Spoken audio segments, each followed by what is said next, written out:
It's been said that many of us go fishing all our lives without knowing that it isn't really fish we're after. Fishing is much more than an activity and much more than fish. It really is. Ronnie Green knows that oh so well. He is the host of A Fishing Story. This marine officer and longtime fisherman knows that fishing can be a metaphor for life. Ronnie, thank you so much for joining us this morning. Tell us what A Fishing Story is all about.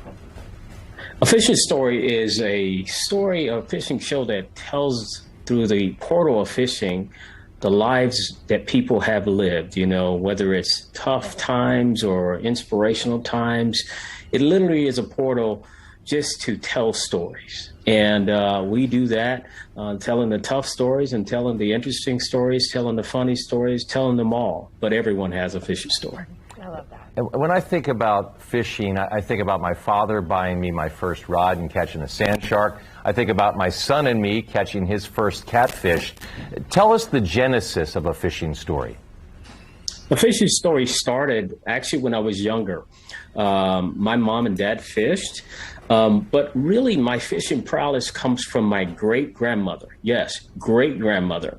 One generation removed from slavery, she would take me out. I would be the only great-grandchild that would want to go fishing with her.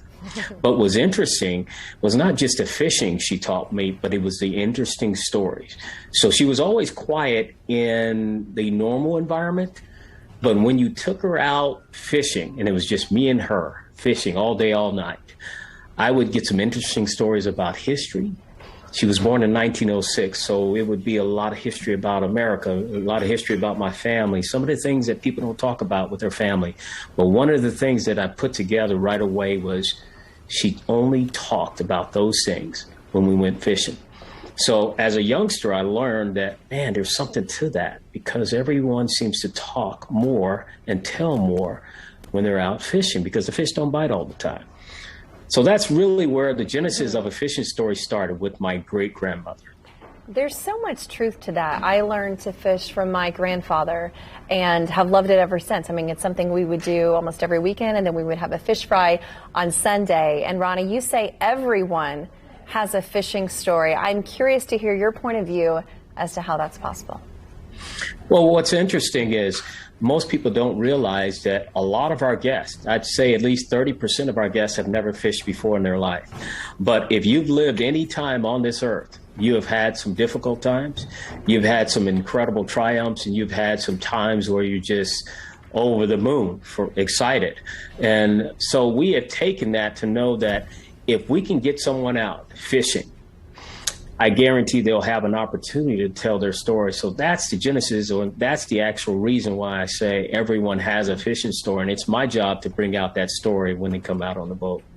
And Ronnie, we'd be remiss if we didn't talk at least a little bit about your background. Marine Corps officer, great athlete. Just give us a little bit about your resume. Well, I actually, obviously, I grew up in San Antonio, Texas, and I went to Texas Tech University, graduated there, got my MBA, and then I ended up going to the Marine Corps. So as an officer in the United States Marine Corps, it's a very tough road, because it's not something you can just join and say, I want to be a Marine officer. There's a 46% attrition when you go through OCS. So it's the fewer and it's the prouder. And ultimately, I was able to accomplish that.